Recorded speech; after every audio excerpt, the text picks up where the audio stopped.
the most basic level, it's just a play with music. Lots of music. Lots of music. I mean, in some operas the music stops and starts, but generally speaking the music flows on.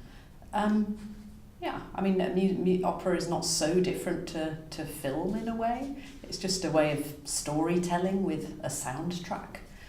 You have to kind of get beyond the fact that people are expressing themselves in music, but once you've sort of latched onto that, it's not so complicated.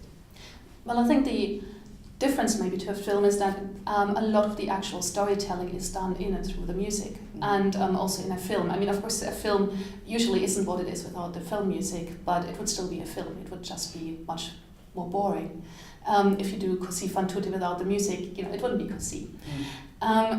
I mean, historically speaking, opera is one of the few genres where we actually know when it started, namely in the decades before 1600. And we know the people who were involved.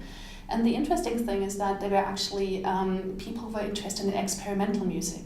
So this was a very wild experiment trying to recapture the emotional impact of classical drama. And because these people were very learned, they thought that the ancient Greeks had been onto a good thing and that their plays were so powerful because they were sung all the way through.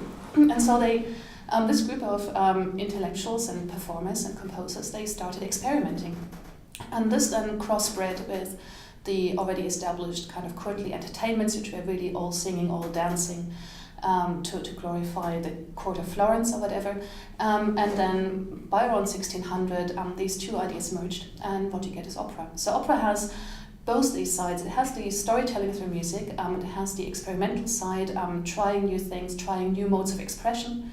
But it also has the whole pomp and circumstance and making a splash and using special effects. And that's been there from the start.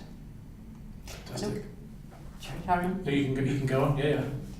And of course, opera has always been a form of popular entertainment, and this is something that might surprise people because there's this idea that it's elitist, and it's always been elitist, but that's not the case. I mean, even though opera had its roots as court entertainment, it went public, if you like, incredibly quickly. Within just a few decades, when opera reached Venice, there were these impresarios who saw a commercial opportunity, and they set up all these theatres, and it was really about getting bums on seats, quite frankly. And so opera then had to adapt and make itself more interesting dramatically and musically in order to draw people in. And opera has meant very different things in different places at different times.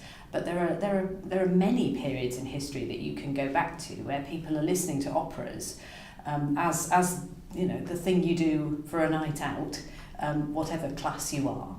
And there are bits of opera in music hall, there are bits of opera being played by brass bands, and it kind of permeates very fluidly into popular culture in ways that perhaps people wouldn't suspect.